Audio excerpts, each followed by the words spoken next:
কাল সকাল 9টা থেকে পুরোহিতরা তাদের পুজো পাঠ করবে তাদের নিয়ম অনুযায়ী।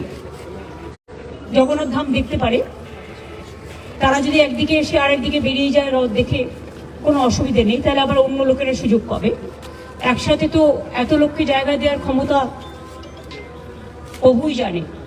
যাই হোক, মানুষ আসুক, কিন্তু তারা জগন্নাথ ধাম মন্দির খোলা থাকবে, কারণ আমরা পাথরের সেটাও তুলবে 9:30টার পর।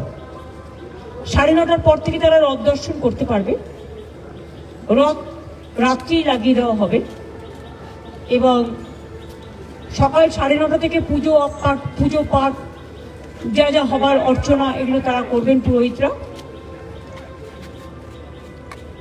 আমরা 2টো নাগাদ আসবো এখানে। 2টো থেকে 2:30 পর্যন্ত ওই আরতি করা এই করা যা করা রথ এখানেই থাকবে। ঠিক 2:30 রথ স্টার্ট করবে, কিন্তু রাস্তায় লোক থাকবে না, লোক থাকবে ব্যারিকেডিং। দুদিকে ব্যারিকেড করা হয়েছে যাতে কোনো স্ট্যাম্পেড হওয়ার সম্ভাবনা না থাকে। প্রেসকেও আপনারা জানেন যে এক একটা হল্টিং স্টেশনে আপনাদের হোল্ড এরিয়া করে দেওয়া হয়েছে, হোল্ডিং এরিয়া।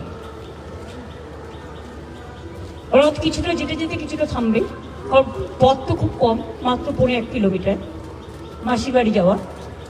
একটু যেতে যেতে একটু থামবে, যেখানে মানুষ থাকবে তারা দেখতে পাবে, দর্শন করতে পারবে। আর দড়ি তো আমরা পুরো এর সাথে ছুঁয়ে দিচ্ছি, সুতরাং তারা দড়িটাও স্পর্শ করতে পারবে, যেহেতু আমাদের ব্যারিকেডের সাথে দড়ি ছোঁয়ানো থাকবে, রথের দড়ি।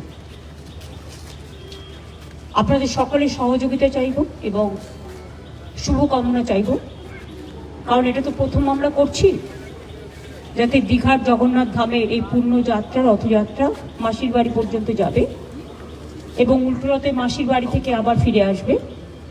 উভয় যাত্রায় যাতে শান্তিপূর্ণভাবে সুন্দরভাবে সমাপন হয়, আপনাদের সকলকেই স্বাগত জানিয়ে আপনাদের সকলের শুভকামনা এবং সহযোগিতা আবেদন করছি।